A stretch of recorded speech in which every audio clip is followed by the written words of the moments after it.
I'll get to talk to any of you. So I want to thank you all so much for being here. My name is Michael Gerdes, and I'm the Director of Orchestras at San Diego State University. And this is the San Diego State University Symphony Orchestra.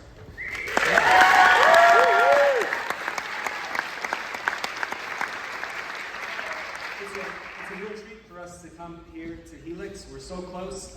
Helix feels like family, and it always has. In fact, it's one of the first places I ever visited when I moved to San Diego. I live in Rolando, just up the way. I used to actually, the very first place that I stayed when I moved here about a decade ago, I could hear the bagpipers practicing.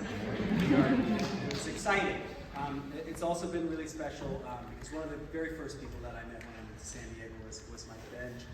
It's been great to get to know Rachel as well, and it's just been such a wonderful space. It's really great for us to be able to visit here. It sounds absolutely lovely in this space. I was listening to the sound check earlier, and it's just such a treat that this community has such an incredible resource. We're going to play a piece of music by Rimsky-Korsakov. It's a real standard of orchestral literature. It's called Scheherazade, and it's by a Russian, but it's meant to sound sort of fantastical and of the Middle East.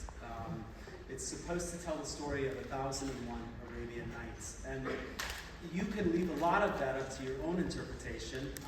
Rimsky-Korsakov has given you some titles for the movements that you can see in your program, and I've given you some program notes on the very back sheet. But other than that, if you want to just enjoy and listen, there are going to be two themes especially that are really obvious. One is the very first thing we play, and that is the sound of the Sultan, who is not a very nice person in this story. And then every time that you hear our fantastic concertmaster, Victor, playing a solo, he is playing the role of Scheherazade, telling yet another cliffhanger story to the Sultan in order to keep herself alive. In 4 glorious movements, here is Rimsky-Korsakov's Scheherazade. Thank you very much.